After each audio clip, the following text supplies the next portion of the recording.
Let's get in our personal finance guest, Harsh Rungta of apnapaisa.com joins in. Hi Harsh, thanks so much for joining us.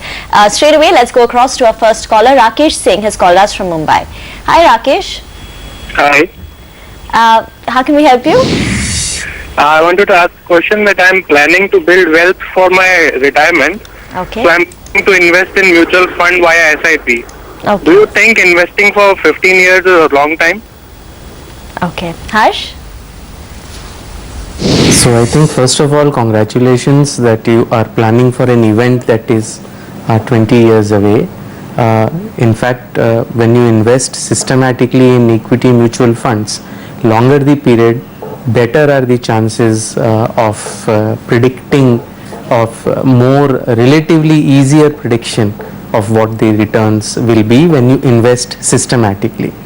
If you invest over 10 or 15 years, a return of around 12.5% is something that you can definitely be looking at, provided you stick to good equity mutual funds. You monitor them to make sure that you weed out the ones that are not performing well and replace them with other funds that might at that point of time be performing well.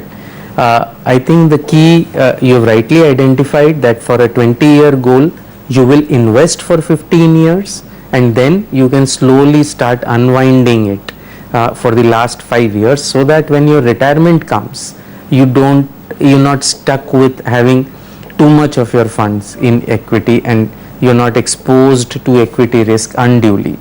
I think the key is we don't know the amount that you are talking about, but essentially you should have a core portfolio that should consist of large cap scrips. Maybe 60 to 80% of your SIPs should go in your core portfolio.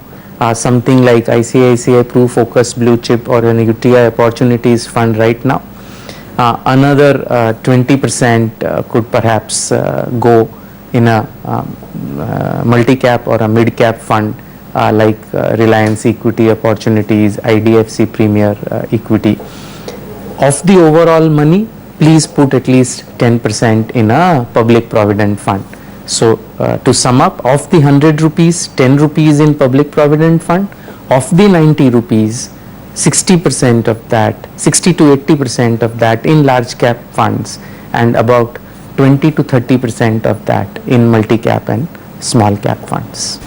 Okay, Rakesh, I hope that solves your question, but we also have an SMS coming in. Shalini Bhardwaj writes to us from Patna. She says she can invest for the next 12 years to collect a corpus of 3 crores. She wants to know how she should go about planning her investment so as to achieve her goals. Harsh? So one of the great things that you are doing is that you are investing with a specific goal in mind. Now that you have a specific goal, I would suggest that you pay a little more attention as to how you have arrived at that goal.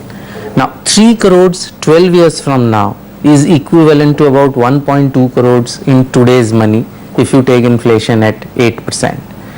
If you are talking of 3 crores in today's money, that's roughly 7.5 crores 12 years from now, again assuming inflation at 8%. So you decide, are you talking of 1.2 crores in today's money, in which case you roughly need to invest 90,000 rupees every month for 12 months, for 12 years, or if you are talking of 3 crores today, or which is 7.5 crores in 12 months time, then you are talking of an investment of close to 2,27,000 per month. So you really need to decide on your goal and make sure that you've taken inflation into account. Now these are large numbers, so maybe you should spread them over at least 4 or 5 mutual fund. First 10% should definitely go to any existing public provident fund account if you have. If 12 years is sacrosanct, then PPF is out, simply because a PPF account is a minimum 15 years. All right, Harsh, we'll have to leave it at that. Thank you very much for joining in. We've completely run out of time, and we've completely run out of time on the show as well. Thanks for watching. Business Lunch is up next.